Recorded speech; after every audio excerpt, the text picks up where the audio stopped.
Assalamualaikum warahmatullahi wabarakatuh.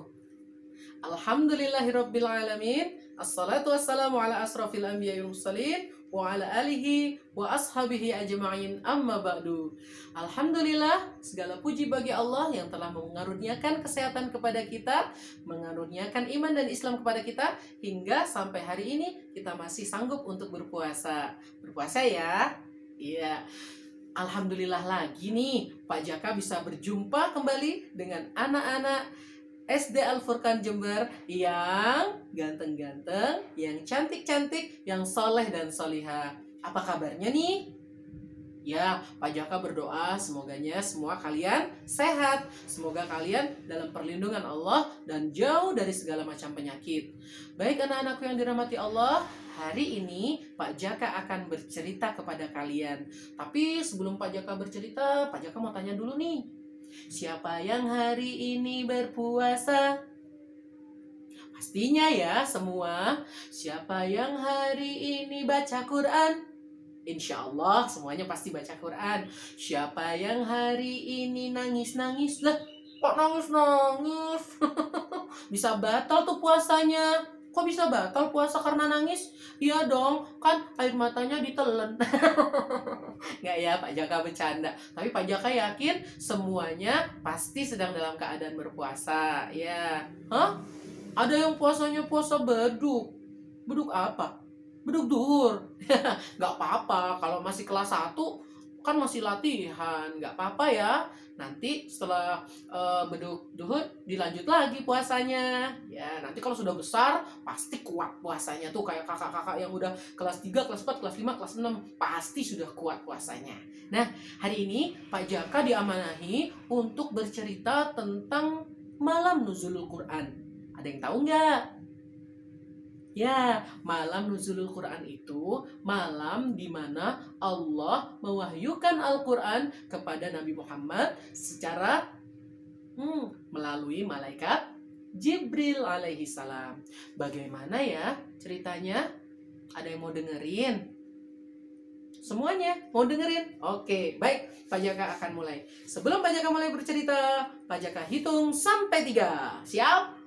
1, 2, 3. Anak soleh duduk rapi.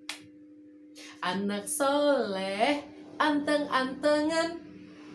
Perhatikan ke sini, lihatlah yang di sini. Duduk rapi, senyum berseri. Iya, semuanya pasti senyum berseri. Loh, kok ada yang wajahnya kusam ya? Sedang apa? Kenapa? Lapar? Iya, sama Pak Jaka juga lapar. Tapi laparnya orang berpuasa itu bukan alasan kita untuk tidak senyum berseri terhadap saudara-saudara kita. Karena apa? Senyummu terhadap saudaramu adalah sedekah. Nah, kita harus tetap bersedekah, terutama di bulan Ramadan nih. Amal-amal kita yang sunnah akan dihitung pahala wajib oleh Allah. Maka kalau senyum itu sedekah, senyum itu sunnah, nanti bisa dikasih pahala wajib oleh Allah. Enak nggak tuh? Nah, anak-anak dirahmati Allah, kita akan bercerita tentang malam nuzulul Quran atau malam diturunkannya Al-Quran pertama kali kepada Rasulullah SAW. Nabi Muhammad menerima wahyu pada saat usia beliau menjelang 40 tahun. Jadi pada saat itu Rasulullah senang sekali menyendiri. Ya, menyendirinya di tempat yang khusus, spesial menurut Rasulullah. Kenapa sih Rasulullah menyendiri? Ya, karena Rasulullah itu merasa sudah umur segini tapi belum mengenal Allah, belum mengenal Tuhan pencipta alam yang sesungguhnya. Nah, itulah yang menjadi alasan Rasulullah sering menyendiri. Dan Rasulullah memiliki tempat favorit loh untuk menyendiri. Tahu nggak di mana? Ya, namanya Jabal Nur atau Gunung Nur, Gunung Cahaya. Di situ terdapat sebuah gua kecil. Guanya sangat sempit dan kecil loh. Namanya Gua Hira. Di sana Rasulullah senang senang sekali menyendiri, senang sekali mengingat-ingat kebesaran penciptaan Tuhan, penciptaan Allah Subhanahu wa taala. Karena memang sejak kecil Rasulullah tidak suka menyembah berhala. Walaupun diajak oleh teman-temannya, Rasulullah sangat tidak suka menyembah berhala. Kenapa? Ya, karena Rasulullah tahu berhala itu terbuat dari batu-batu dan tidak bisa memberikan apa-apa. Mau nggak kamu nyembah batu? Naudzubillah min dzalik ya, karena itu adalah perbuatan zalim yang nyata. Maka Rasulullah meninggalkan perbuatan itu dan mencari Tuhan yang sebenarnya, sebagaimana yang pernah dilakukan oleh Nabi Ibrahim alaihissalam. Nah, akhirnya Rasulullah suatu malam melakukan hal itu di gunung yang sama yaitu Jabal Nur, di tempat yang sama yaitu Gua Hira. Rasulullah berdiam diri di situ. Tiba-tiba saja muncul cahaya yang terang benderang, cahaya yang sangat indah, cahaya yang sangat luar biasa. Tapi lama-lama cahaya itu mendekat kepada Rasulullah. Rasulullah terpaku, Rasulullah terdiam melihat kejadian itu, antara heran dan juga takjub. Cahaya itu semakin dekat kepada Rasulullah dan seakan-akan memeluk Rasulullah dengan keras. Memeluk Rasulullah dan memegang tangan Rasulullah. Ternyata tahu nggak kalian siapa dia? Iya, ternyata itu adalah malaikat Jibril alaihi salam yang bertugas untuk mewahyukan wahyu-wahyu Allah kepada para nabi dan rasul. Nah, terpilihlah Rasulullah menjadi nabi. Apa tandanya? Malaikat Jibril tidak diam. Beliau memeluk Rasulullah, memegang tangan Rasulullah dengan kencang sambil mengatakan kepada Rasulullah, "Iqra."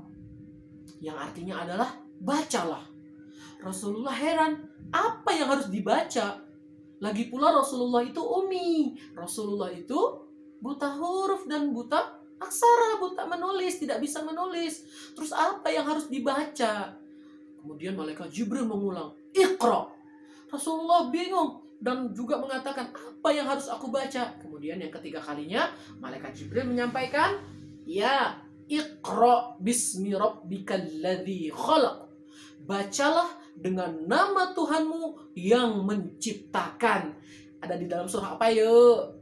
Ya, surah Al-Alaq. Nah, ini adalah wahyu yang pertama diturunkan oleh Allah kepada Nabi Muhammad melalui malaikat Jibril. Surah Al-Alaq ayat 1 sampai 5. Insya Allah semuanya sudah hafal ya. Nah, setelah kejadian itu, Nabi Muhammad menggigil ketakutan. Sepeninggalnya malaikat Jibril yang kembali ke atas langit, Nabi Muhammad dalam kesendiriannya menggigil ketakutan, gemetar. Nabi Muhammad pun beranjak dari tempat itu, dari Gua Hira itu, turun dengan begitu cepatnya. Padahal susah sekali loh perjalanan menuju ke Gua Hira itu, sangat terjal dan tinggi. Dan juga guanya sangat sempit. Nah, kemudian Rasulullah bergegas turun, pulang ke rumahnya. Disambut oleh istri beliau, Khadijah radhiyallahu anha. Nah, kemudian Khadijah keheranan. Bunda Khadijah keheranan, apa yang terjadi dengan Nabi Muhammad SAW? Nabi Muhammad hanya berkata, selimuti aku, dengan gemetar. Nah, maka kemudian Bunda Khadijah segera mengambil selimut dan menyelimuti badan Nabi Muhammad. Nah, beberapa lama kemudian berangsur-angsur tenang Nabi Muhammad. Barulah kemudian Bunda Khadijah radhiyallahu anha berani bertanya, "Wahai suamiku, apa yang terjadi kepadamu?" Baru Rasulullah menceritakan kejadian yang luar biasa yang tadi malam dialami oleh Nabi Muhammad SAW. Kejadian di mana cahaya yang turun, kemudian cahaya itu mendekap Rasulullah dengan keras, memegang tangan Rasulullah dengan kencang, dan menyuruh membaca ayat-ayat Al-Quran, surah Al-Alaq ayat 1-5. Mendengar hal tersebut, teringatlah Bunda Khadijah radhiyallahu anha dengan saudara sepupu beliau yang bernama Waraqah bin Naufal. Nah, apa hubungannya ya dengan Waraqah bin Naufal? Ternyata Waraqah bin Naufal ini adalah orang yang menganut agama Nasrani. Ajarannya juga mengajarkan tentang Injil, sehingga di situ banyak pengetahuan tentang Nabi akhir zaman.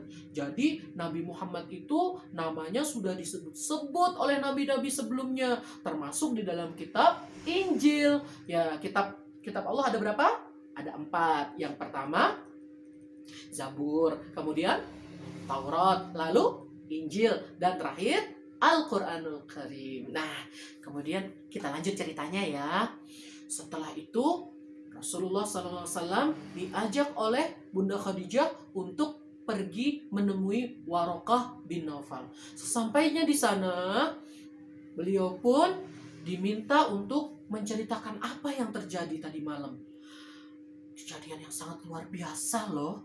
Iya, Waraqah bin Naufal mendengarkan itu dengan khusyuk, dengan sungguh-sungguh, dan kemudian beliau tersenyum dan juga meneteskan air mata. Loh, kok bisa ya? Tersenyum karena apa? Karena mengetahui ternyata yang dipilih oleh Allah menjadi Nabi akhir zaman adalah Nabi Muhammad Sallallahu Alaihi Wasallam. Dan juga bersedih kenapa? Karena beliau sudah tua, beliau juga sudah mulai tidak bisa melihat atau buta karena usia. Ya, jadi beliau mengatakan, wahai Muhammad, gimana ya suaranya ya, enak ya? Oh, gini aja. Wahai Muhammad, seandainya aku masih muda dan aku masih melihat, tentunya aku akan melindungi dan akan membersamaimu. Karena sesungguhnya kamu kelak akan diusir dari kaummu. Lah, kok tahu ya Waraqah bin Naufal tentang hal itu? Ya, karena memang orang-orang yang menerima wahyu pasti akan terjadi penolakan oleh orang-orang jahiliyah, oleh orang-orang kafir. Itu terjadi mulai zaman nabi-nabi sebelumnya. Nabi Nuh, Nabi Musa, sampai kepada Nabi Muhammad pun nanti akan terjadi penolakan oleh kaum kafir Quraisy. Nah, itulah anak-anak. Padahal yang dibawa oleh Nabi adalah rahmatan lil alamin, kasih sayang untuk semesta alam. Nah, tetapi orang-orang kafir Quraisy nantinya akan membenci Nabi Muhammad. Padahal sebelumnya mereka sangat menyayangi Nabi Muhammad. Kenapa? Karena Nabi Muhammad itu orangnya jujur, orangnya tekun, orangnya rajin, tidak pernah berbohong satu kali pun. Karena Nabi Muhammad itu sangat terpercaya. Tapi ketika nanti Rasulullah mengatakan tentang isi Al-Quran, mereka akan menolak Nabi Muhammad mentah-mentah. Karena apa? Karena mereka tidak suka ajaran mereka yang sebelumnya, ajaran diajarkan oleh nenek-nenek moyang mereka, yaitu menyembah berhala, itu dihapus. Mereka lebih senang menyembah berhala loh, ketimbang menyembah Allah.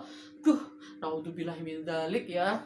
Ya anak-anak, itulah cerita tentang malam di mana Allah menurunkan wahyu yang pertama kepada baginda Muhammad Sallallahu Alaihi Wasallam melalui malaikat Jibril alaihi salam.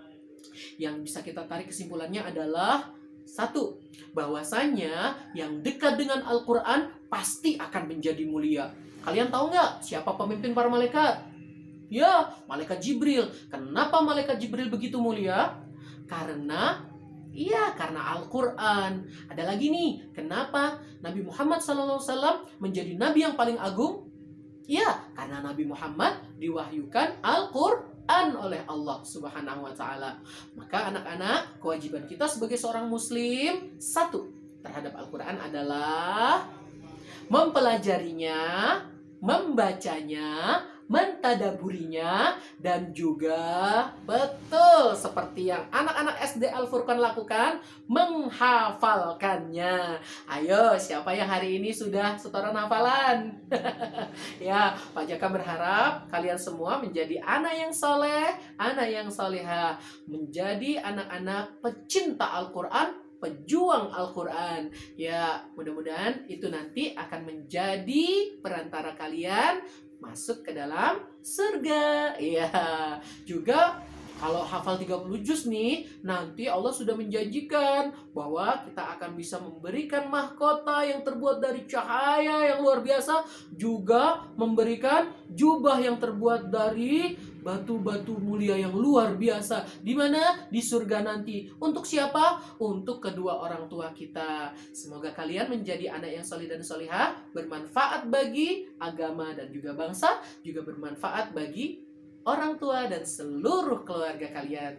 Nah, mudah-mudahan itu bermanfaat buat kita semua. Cerita Pak Jaka yang singkat ini, Pak Jaka berharap suatu saat kita bisa bermuajahah kembali, bisa berjumpa kembali. Tentunya tidak lewat video seperti ini ya. Pak Jaka kangen loh dengan kalian. Pak Jaka ingin bertemu secara langsung, bisa tepuk tangan bersama, bisa hafalan bersama, bisa ceria bersama kalian, anak-anak SD Al Furqan Jember. Ya, sekian dari Pak Jaka. Pak Jaka akan tutup dengan pantun. Siap menjawab pantun? Gimana jawabannya? Cakep. Ya, Pak Jaka akan berpantun. Buah semangka dibelah-belah. Semangka dibelah, isinya dimakan. Kan batal. Belum buka ya? Iya, belum buka nih. Iya, maksudnya ini pura-pura aja. Ingetin kan batal. Yuk kita ulang yuk. Buah semangka dibelah-belah. Semangka dibelah untuk dimakan. Apabila ada kata-kata dan perbuatan Pak Jaka yang salah, Pak Jaka mohon dimaafkan. Sekali lagi anak-anak, yuk sama-sama kita cintai Al-Quran, kita muliakan Al-Quran, agar kita juga menjadi orang yang mulia, diselamatkan oleh Allah fid dunya wal akhirah. Sekian dari Pak Jaka. Wassalamualaikum warahmatullahi wabarakatuh. Dadah semuanya.